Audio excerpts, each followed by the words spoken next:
And మంచి లెవెల్లో ఉన్నప్పుడు that is where fate destiny మనం తలరాతు మనం ఇది అంటాం చూసారు, అది కరెక్ట్గా అప్పుడే వచ్చి ఒక బ్యాంగ్ నాకు నా జీవితంలో నాకు పడింది. నాకు I was arrested for shooting blue films, murder attempt, then selling illicit liquor. అంటే these are the cases which were filed on me. Selling illicit liquor and threatening and ఇట్లా పెట్టి నన్ను అరెస్ట్ చేసి తమిళనాడు గవర్నమెంట్ వచ్చి గూండాజ్ యాక్ట్లో నన్ను పెట్టారు. గూండాజ్ యాక్ట్ అనేది there is no bail for 1 year. So యాక్ట్లో చేశారు. The arrest was very dramatic. ఇంట్లో నేను పడుకున్నప్పుడు night I came from shooting, బాగా టైర్డ్గా నేను పడుకున్నప్పుడు entire my house was surrounded with almost all I think about ఒక 75 police with weapons and all those things. And door, నా ఇంట్లో అప్పుడు కుక్కలు బాగా ఉండేది. కుక్కలు అరవడంతో నేను ఓపెన్ చేసి చూస్తే మై మదర్ వాజ్ దేర్. చూస్తే వాళ్ళు వచ్చారు, ఏంటంటే ప్రాబ్లం అంటే, లేదంటే ఇంట్లో ఏదో బాంబు ఉంది. అప్పుడు ఈ బాంబ్ స్కేర్ చాలా ఉండేది. బాంబ్స్ అంటే there was some problem in Chennai, bombs scare ఉందండి, మిమ్మల్ని ఎంక్వైరీ చేయడానికి తీసుకెళ్ళాను. నాకు అర్థం కాదు, సరే అని చెప్పి వెళ్ళాను. సో అక్కడ వెళ్ళిన తర్వాత మిడ్నైట్ పోలీస్ స్టేషన్లోనే ఉండి next day morning I was taken to Madras central jail. So first time I was entering the jail. ఏంటిది నాకు అర్థం కాలేదు, వాట్ ఈస్ గోయింగ్ ఆన్, ఏంటిది. ఎంటర్ అయిన తర్వాత నన్ను మామూలుగా ఒక సెల్లో వేసి అక్కడ డాక్యుమెంట్స్ ఇస్తారు, why you are in the prison చెప్పేసి. ప్రిజన్ చూస్తే అప్పుడు ఆ కేసులను చూస్తే టోటలీ బ్లాంక్ అయిపోయాను. ఏంటిది, వాట్ ఈస్ హ్యాపెన్, ఎందుకు ఇది అర్థం కాని పొజిషన్లో. మా మేనేజర్ అందరూ వచ్చేసి తర్వాత మేము బెయిల్ ట్రై చేస్తున్నాం. ఆ రోజు it happen to be holiday, Sunday అయింది. సో మండే ట్రై చేస్తామని చెప్తే మండే మార్నింగ్ బెయిల్కి అప్లై చేస్తే bail was rejected. The government was objecting very hard on మీ.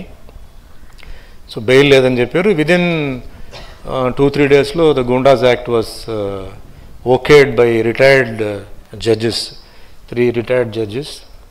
అయిపోయింది. సో 1 year వరకు ఇంకా బయటకు వచ్చే ప్రసక్తి లేదు అని డిక్లేర్ అయిపోయింది. సో ఇంట్లో మా మదర్ ఆ టైంలో చాలా సఫర్ అయ్యి, కాలేజ్ ఒక సైడ్లో నా పరిస్థితి ఇట్లా ఏంటని చెప్పి నా దగ్గరకు వచ్చి కలిసినప్పుడు ఎలిగేషన్స్ అన్నీ పేపర్లో వచ్చిన allegations were totally different and కేసులో ఉన్న థింగ్స్ వర్ టోటలీ డిఫరెంట్, సంబంధం లేదు. పేపర్లో వేసిన news was only to assassinate my character. పేపర్లో వేసిన న్యూస్కి ఎఫ్ఐఆర్లో ఉన్నదానికి సంబంధం లేదు. ఎఫ్ఐఆర్లో ఉన్నదంతా చాలా టెక్నికల్ టర్మ్స్లో ఉంది. పేపర్లో ఉన్నది మట్టుకి క్లియర్గా అది ఎలా ఉందంటే assassination of character. So daily ఏదో ఒక సీరియల్ లాగా డైలీ పేపర్లో న్యూస్ ఎలా వచ్చింది, ఇలా వచ్చింది, ఎట్లా మన నయీం కేసు వచ్చేటప్పుడు ఎట్లా రోజు ఒక్కొక్కటి వచ్చిందో అట్లా కంటిన్యూస్గా ఒక 1 వారం రోజుల దాకా వచ్చింది. సో ఈ లోపల నేను నా లీగల్ సైడ్ నుంచి నేను అటెంప్ట్స్ అన్నీ మొదలుపెట్టాను. But everything was failing. Almost all మేలో జరిగింది ఇది. May, June, July, August, September, October 6 months నేను ఐ వాజ్ దేర్. అప్పుడు నాకు చాలామంది అప్పుడు అనుకుంది ఏంటంటే, ఆ గ్రూప్లో కూడా అనుకుంది ఏమన్నారంటే, ఇతను చచ్చిపోతాడు, సూసైడ్ చేసుకుంటాడు, ఇక బయటకు వస్తే వీడికి ఏంటి జీవితం, మానసికంగా ఇతను చాలా బాధపడతాడు, దాంతో ఇతను ఏదో ఒక కన్క్లూషన్ వస్తాడని చెప్పి అనుకున్నారు. బట్ యాక్చువల్లీ నాకేంటంటే, ఒకటి నేను మార్షల్ ఆర్ట్స్ నేర్చుకున్న వల్ల నాకు my inner strength was very strong. తప్పు చేయలేదు కాబట్టి నేను బయటకు వస్తాను. So it is a matter of time. అప్పుడు నాకేంటంటే ఈ టైం అంతే ఎలా ఆడుకుంటుంది, టైం అంటే ఎంత పవర్ఫుల్గా ఉంటుందని చెప్పేసి నాకు అప్పుడు జీవితంలో తెలిసిందనమాట. ఎంత మనం డబ్బు ఉన్నా, ఎంత పవర్ఫుల్గా ఉన్నా, టైం అనేది ఎంత పవర్ఫుల్గా ఉంది అనేది నాకు తెలిసింది. ఒక సైడ్లో నాకు నా ఇన్నర్ స్ట్రెంగ్త్, ఒక సైడ్లో మా మదర్ ఆవిడ వచ్చి నాకు ఓదార్చడం, ఇంకో సైడ్లో మా ఆర్టిస్టుల్లో అప్పట్లో సుమలత గారు, సుహాసిని గారు నాకు స్టేట్మెంట్స్ ఇవ్వడం, సుమన్ గురించి మాకు తెలుసు, Suman is not a person like that అని చెప్పి కూడా నాకు అప్పుడు సపోర్ట్ వచ్చింది. బట్ ఏది ఏమైనా ఆ టైం నన్ను మట్టికి గడపాల్సి వచ్చింది. ప్లస్ జైల్లో వెళ్ళిన తర్వాత చాలామందికి మనకేంటంటే జైలు అంటే we have a different opinion, we have a different version. But inside the jail చాలామంది మగవాళ్ళు, ఆడవాళ్ళు, తప్పు చేయని వాళ్ళు కూడా ఉన్నారు. నాకు చాలామంది అక్కడ కలిశారు. పరిస్థితి వల్ల వాళ్ళు అక్కడ రావడం, కొన్ని ఇన్సిడెంట్స్ వల్ల రావడం, అలాగే వాళ్ళు నాకన్నా ఇంకా అంటే 2-3 years 4 years అలా వాళ్ళు ఉంటున్న వాళ్ళు నేను కలవడం జరిగింది. అక్కడ వాళ్ళ లైఫ్ హిస్టరీ గురించి కూడా నాకు కలవడం, మాట్లాడడం, తెలుసుకోవడం జరిగింది. అండ్ లైబ్రరీ ఉంటే I use to go there and read some books అనమాట. అక్కడ కొన్ని లా బుక్స్ ఉంటే లా బుక్స్ అని కొంచెం చదివి చిన్న లాయర్ లాగా కూడా కొన్ని లాస్ గురించి తెలుసుకున్నాను. ప్లస్ వాళ్ళతో ఇంటరాక్ట్ అయ్యి లీగల్ ఒపీనియన్స్ కూడా తీసుకున్నాను. ఇన్ఫ్యాక్ట్ ఆ టైంలో నన్ను యాక్చువల్గా వాళ్ళు ఒక సెల్లో పెట్టుకోకుండా they were shifting me daily from cell to cell. 2 daysకి 3 daysకి ఒక సెల్ మార్చేవారు. ఎందుకంటే నేను ఉన్న సెల్మేట్స్తో నేను క్లోజ్ అవ్వకూడదు అని చెప్పి అలా దే యూస్ టు చేంజ్ మీ. ఆ పర్టికులర్ టైంలో అక్కడ వెల్లూరులో ఒక 3 నక్సలైట్స్ అక్కడ ఉంటే వాళ్ళ పక్కనే నన్ను వేశారు. So I had interaction with them. అంటే పక్కనే ఈ సెల్ నుంచి ఈ సెల్ ఇలా మాట్లాడే ఏంటి వాళ్ళు కూడా ఏంటంటే కొన్ని నాకు ఒపీనియన్ చెప్పడం అండ్ డ్రైవ్ చేయడం. అఫ్కోర్స్ అప్పుడు నక్సలైట్ అవ్వాలని ఒక కన్క్లూషన్కి రాలేదు, కానీ ఆల్మోస్ట్ ఆల్ ఒక ఆ కన్క్లూషన్కి వెళ్ళాను. ఎందుకంటే I think I was not so matured enough to take up this blame అనమాట. సో కొంచెం అక్కడ టైంని కూడా నేను అలా షేర్ చేసుకొని అలా చేసేసరికి కొంచెం నాలెడ్జ్ వచ్చింది. And I kept on trying అండి. లీగల్గా ఎక్కడెక్కడ అవకాశాలు ఉన్నాయో I kept on trying. I told my manager ఎంత డబ్బు ఖర్చు అయినా నా డబ్బులు చాలా వరకు ఖర్చు చేయాల్సి వచ్చింది.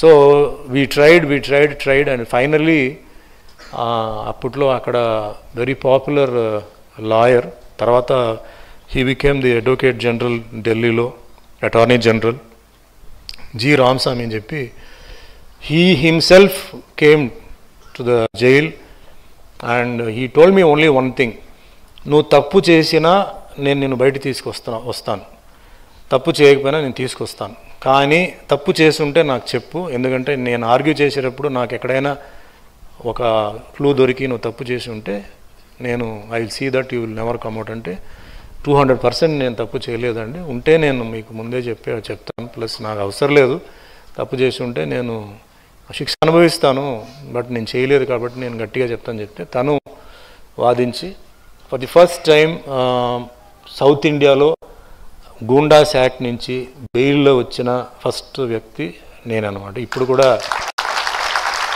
Government of Tamil Nadu versus Suman, నా full name Suman Talwar, government of Tamil Nadu versus Suman Talwar అని చెప్పి 1985 బుక్లో చూస్తే తెలుస్తుంది. I was the first person to come out. తర్వాత నా బేస్ పెట్టుకొని ఎందుకు నేను బయటకు వచ్చానంటే వాళ్ళు వేసిన ఎఫ్ఐఆర్ వాజ్ టోటలీ రాంగ్. వాళ్ళు ఎప్పుడెప్పుడు ఇన్సిడెంట్స్ జరిగింది చెప్పి వాళ్ళు వేశారో ఆ ఇన్సిడెంట్స్ జరిగిన డేట్కి నేను షూటింగ్లో బెంగళూరులో, కొచ్చిన్లో ఉన్నాను. సో ఆ ప్రూఫ్స్ మా దగ్గర ఉందన్నమాట.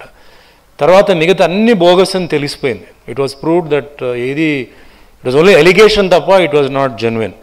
So I was given bail. వేరే 2 కేసు అంటే రోడ్డు మీద నేను పిస్టల్ పట్టుకొని ఎవరిని తరుముకొని వెళ్ళని చెప్పి ఒక కేసు ఉంటే అది కొంచెం టైం ఏదో పట్టింది, అంటే కొన్ని టెక్నికల్ రీజన్స్ వల్ల ఇదైంది. సో నాకు బెయిల్ వచ్చింది. సో బెయిల్ ఫ్రమ్ తమిళనాడు నుంచి నన్ను మదురై బెయిల్ ఇచ్చారు. డైలీ పోలీస్ స్టేషన్లో మార్నింగ్ అండ్ ఈవినింగ్ సైన్ చేయాలని చెప్పి.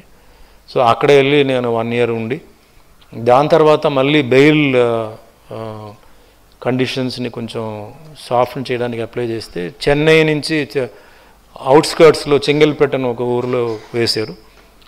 అక్కడ daily morning and evening police station sign చేయాలి. సో అక్కడ నేను మళ్ళీ వర్క్ చేయాలండి, సినిమాలు ఆగిపోయి ఉన్నాయి, నా సినిమాలు కంప్లీట్ చేయాలని చెప్పి వేస్తే తర్వాత ఒక 2-3 అప్లికేషన్స్ తర్వాత నేను డైలీ మార్నింగ్ 5:30-6కి బయలుదేరి స్టూడియోకి వచ్చి they gave permission to shoot only in AVM studio.